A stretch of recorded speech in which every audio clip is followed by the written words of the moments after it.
Hello बच्चों, तो आज इलेक्ट्रोकेमिस्ट्री में 13 वीडियो है। इसमें फैराडेज लॉ ऑफ इलेक्ट्रोलाइसिस पढ़ेंगे। तो इलेक्ट्रोलाइसिस जैसा कि आप जानते हैं क्या होता है। इलेक्ट्रोलिसिस मतलब इलेक्ट्रिसिटी से कोई चीज़ ब्रेक करे। जब इलेक्ट्रिसिटी पास करते तो ब्रेक हो जाए। तो ऐसे किसी इलेक्ट्रोलाइटिक सोल्यूशन में जब आप इलेक्ट्रिसिटी पास करते हैं तो जो इलेक्ट्रोलाइट होता है वो ब्रेक हो जाता है किसमें, कैटायन और एनायन में। तो ये कैटायन और एनायन किस तरफ मूव करेंगे, अपोजिट इलेक्ट्रोड की तरफ जाएंगे। किस तरफ जाएंगे, अपोजिट इलेक्ट्रोड की तरफ जाएंगे। समझ आएगी नहीं बात।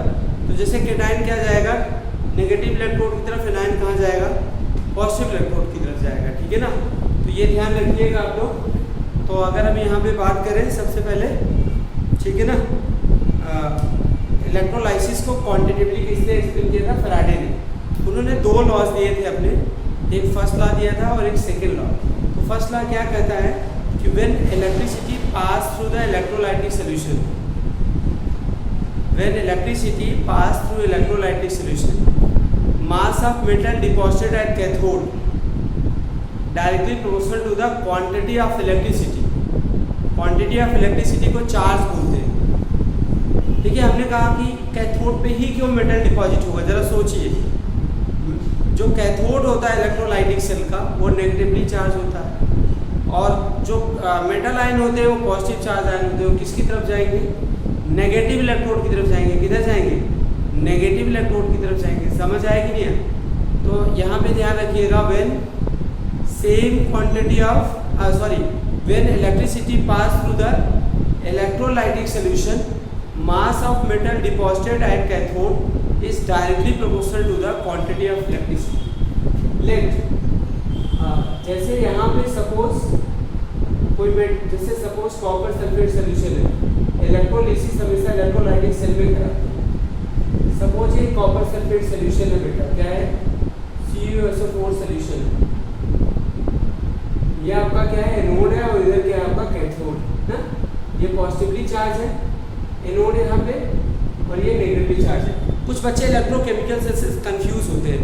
एनोड तो नेगेटिव होता है, सर तो बता रहे हैं पॉजिटिव। तो इलेक्ट्रोकेमिकल सेल में एनोड नेगेटिव होता है और कैथोड पॉजिटिव होता है। और ये इलेक्ट्रोलाइटिक सेल है, तो जहाँ पे इलेक्ट्रोड इस सेल के टर्मिनल पर डिपेंड करता है। आप ये देखिए, जो एनोड है इलेक्ट्रोलाइटिक सेल का, वो पॉजिटिव टर्मिनल से जुड़ा हुआ है, तो ये पॉजिटिव इलेक्ट्रोड होगा। और यहाँ पे ये वाला देखो नेगेटिव टर्मिनल से जुड़ा हुआ, तो क्या होगा, नेगेटिव इलेक्ट्रोड होगा। क्या होगा, नेगेटिव इलेक्ट्रोड होगा।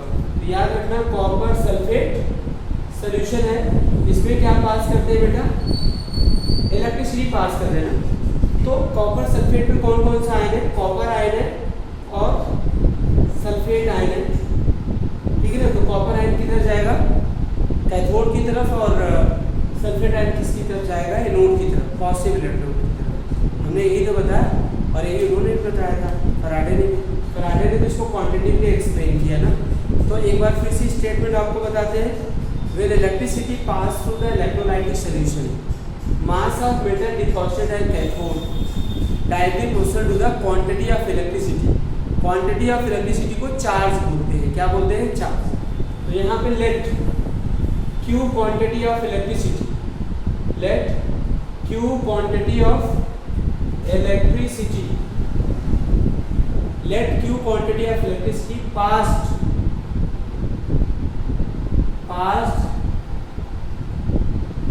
through electrolytic solution, passed through electrolytic solution,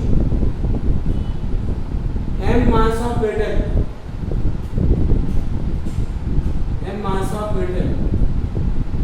deposited at cathode, let q quantity of electricity pass through electrolytic solution, m mass of metal deposited at cathode। ठीक है ना। देखो तो क्या होगा, according to Faraday second law, according to Faraday first law, second law बोल रहा हूँ। तो क्या होगा, q इज डायरेक्टली किसके होगा, सॉरी m जो डिपॉजिट हो रहा है, m इज डायरेक्टली किसके होगा, q। नहीं तो बताया था। तो m इक्वल टू क्या होगा बेटा, प्रोपोर्शनल हटाओगे, प्रोपोर्शनल हटेगा तो कांस्टेंट है। क्यू क्वांटिटी ऑफ इलेक्ट्रिसिटी, इसको चार्ज बोलते हैं, क्वांटिटी ऑफ इलेक्ट्रिसिटी को चार्ज बोलते हैं। यानी equal to Z into q. यहाँ पे जेड क्या है? Chemical equivalence constant, chemical equivalence constant, ठीक है ना, जेड जो होता है, ठीक है ना। और क्यू क्या है बेटा? क्यू क्वांटिटी ऑफ इलेक्ट्रिसिटी, मैंने पहले बताया क्वांटिटी ऑफ इलेक्ट्रिसिटी। ये किसके इक्वल है बेटा? क्यू चार्ज इक्वल होता क्या होता है? इलेक्ट्रिक करंट इनटू टाइम, आई इंटू टी होता है। तो आप क्यू की जगह आई इंटू टी भी लिख सकते हैं। एन क्या होता है? मास of metal, mass of metal deposited at cathode. तो चलिए इसको थोड़ा सा कर ले आगे। जेड इक्वल टू क्यू की जगह क्या रखें? I to T. M equal to Z into I into T, M equal to Z into I, ठीक।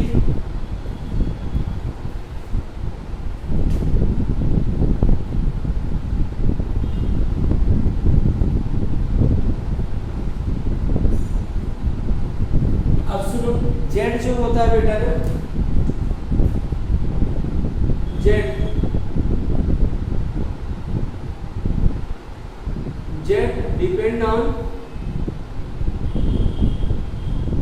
depend on the nature of metal, Z depend on the nature of metal, इस पे depend करता है। Z depend on the nature of metal, it is different for different metal, it is different for क्या होगा? different metal। तो Z can be calculated, कैसे calculate कर सकते हैं जेड को? Atomic mass upon valency into 96,500, ठीक है ना। या इसकी जगह लिख सकते हैं, देखो एटॉमिक मास, ये वैलेंसी एन फैक्टर का काम करती है। एटॉमिक मास अपन वैलेंसी मतलब एन फैक्टर, किसके इक्वल होगा बेटा? ये हो गया आपका इक्विवेलेंट मास, इक्विवेलेंट मास अपन 96,500। अगर सपोज आपको इक्विवेलेंट मास दिया है तो आपको फिर डायरेक्ट रखिए और 96,500 कूलम से डिवाइड कर लीजिए। अच्छा एक चीज़ और बताऊँ आपको यहाँ पे, ठीक है ना। जैसे एग्जांपल लें, जैसे AgNO3 सोल्यूशन हो, उससे पास कर रहे हैं, उससे पास कर रहे हैं, इसमें मेटल कौन सा डिपॉजिट होगा? सिल्वर। तो सिल्वर के लिए जेड की वैल्यू क्या होगी? पहले सिल्वर का ये बताओ दो, एटॉमिक मास कितना होता है? एटॉमिक मास सिल्वर का 108 होता है। अच्छा AgNO3 में, AgNO3 जब डिसोसिएट होता है तो क्या देता है? Ag पॉजिटिव प्लस क्या होगा? NO। इसकी वैलेंसी क्या होती है? 1। इसकी वैलेंसी क्या होती है? 1। तो जेड इक्वल टू क्या होगा? एटॉमिक मास, एटॉमिक मास कितना? 108 अपॉन वैलेंसी कितनी है? 1 इनटू क्या होगा? 96,500। वन मोर एग्जांपल लेते हैं आपको और बताने के लिए। जैसे देखो कॉपर सल्फेट सॉल्यूशन, तो इसमें कॉपर का एटॉमिक मास कितना होगा? 63.5, ओके, एटॉमिक मास क्यू। अच्छा, और कॉपर सल्फेट डिसोसिएट होता तो क्या देता बेटा? CuSO4, क्योंकि जब इलेक्ट्रिसिटी पास करे तब डिसोसिएट होगा, तब जाके ये अपोजिट आयंस की तरफ मूव करेंगे ना। तो Cu2 positive plus SO4 2 negative. तो यहाँ पे क्या होगा? एटॉमिक मास क्या होगा? 63.5 क्यू, 63.5 क्यू, ठीक है ना, एटॉमिक मास। और वैलेंसी क्या होगी? वैलेंसी बताओ 2 होगी। तो इसका जेड निकालना तो क्या करेंगे? 63.5 अपॉन 2 इंटू 96,500, इस तरीके से जेड फाइंड कर सकते हैं, ठीक है ना। अच्छा 96,500 क्या जानते हैं आप? ये charge on 1 farad is equal to the, मतलब मतलब 1 Faraday. Faraday is the larger unit of charge. Faraday क्या है? लार्जर यूनिट ऑफ चार्ज है बेटा। फराडे जो है आपका लार्जर यूनिट ऑफ चार्ज।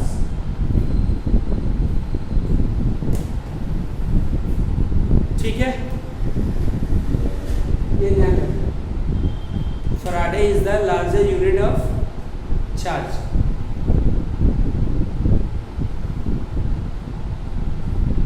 तो अब यहाँ पे क्या करते हैं, 1 फराडे को डिफाइन कर लेते हैं।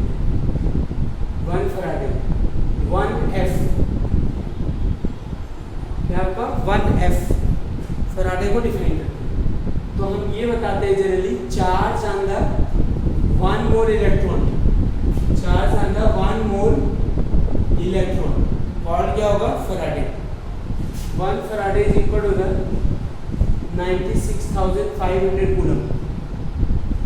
96,500 coulomb. 1 Faraday equal to the क्या होगा? 96,500 कूलम। ध्यान रखिएगा, ठीक है ना। तो कैसे चार्ज ऑन 1 मोल इलेक्ट्रॉन कैसे आया ये बेटा? तो 1 फराडे इक्वल टू हमने क्या लिखा है? चार्ज ऑन 1 मोल इलेक्ट्रॉन ना।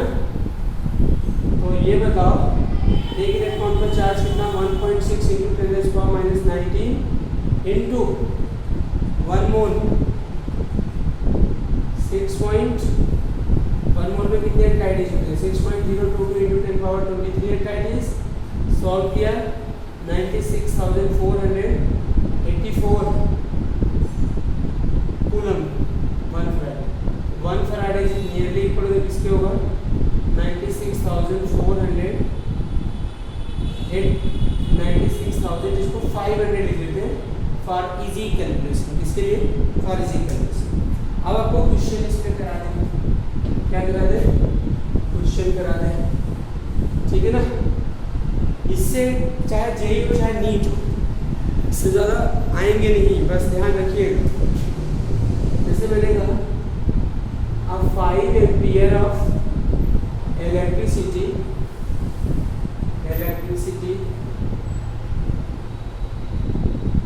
a 5 ampere of electricity passed through a 5 ampere of electricity passed through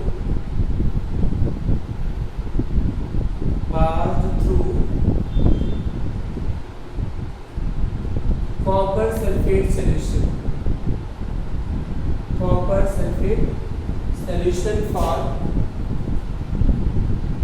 10 minutes.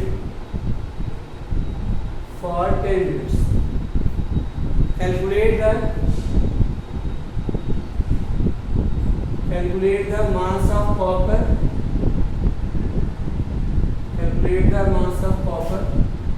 Deposited at cathode. कितना डिपॉजिट हो आप भी बताइए बेटा। अब चलिए इसकी सोल्यूशन समझाते हैं। आपको मास फाइंड करना है। तो फराडे फर्स्ट ऑफ इलेक्ट्रोलाइसिस के अकॉर्डिंग मास इक्वल टू क्या होगा? Z into IT होता है ना। अब आपको गिवन क्या क्या है बेटा? आपको गिवन है I, कितना एम्पियर है? 5 एम्पियर। टाइम दिया हुआ आपको 10 मिनट। तो बेटा we need to convert into second by multiplying with 60। तो 60 into 10 इक्वल टू क्या होगा? 600 सेकेंड, ठीक है ना। अब इसके बाद क्या करें? जेड फाइंड कर ले कॉपर सल्फेट के लिए। अभी बताया था जेड कैसे फाइंड करेंगे। यहाँ पे आपको फॉर्मूले में दिया रहेगा given mass, atomic mass of copper. Exam में भी दिया रहेगा एटॉमिक मास ऑफ Cu कितना होगा? 63.5 U, ठीक है ना। तो जेड इक्वल टू क्या होगा बच्चे? 63.5 U। हाँ निकालते हैं। U अपॉन क्या होगा? बैलेंसी 2, ये होगा 96,500। तो सब पता लग गया, केवल क्या करना? Put the value, find the answer, ठीक है ना। तो जेड की क्या है? 63.5 अपॉन 2 इंटू 96,500 इंटू क्या होगा? I 5 एम्पियर और क्या होगा बेटा? 600 सेकेंड। ओके, 2 0 से 2 0 कैंसिल, 5 से 5 1 जा 5, 5 9 जा 45, 5 3 जा 15, चलिए कट गया। और फिर 6 से भी काट सकते हैं, 6 3 जा 18, 6 2 जा 12, 6 1 जा 6, 6 6 जा इतना आ गया, ठीक है ना। तो अब क्या करें, इसको भी मतलब सिंप्लीफाई कर लेते हैं। तो मास तो 63.5.2 इंटू 32.16, ठीक है ना। तो इसको 2 से क्या कर लेते हैं, लगभग 1 पॉइंट समथिंग आएगा ना, या 0 पॉइंट समथिंग आएगा, जो भी आएगा इसको आप कर लेंगे। पहले मल्टीप्लाई करो फिर डिवाइड करो, चलो कर ही देते। 2 और 3 जा 6, 2 1 जा 2, और 2 7 जा 14, 2 5 जा 10, तो 31.75 से मतलब इसको हटा दो, डेसिमल 3216 से डिवाइड, तो डेसिमल जाएगा पहले तो 0 हो जाएगा यहाँ पे, देख के 9 जा जाता है, 9 3 जा 27, चलो 9 जा जाएगा, 9 6 जा कितना होगा 54, 9 1 जा 9 5 14, 9 2 जा 18 19, 9 3 जा 27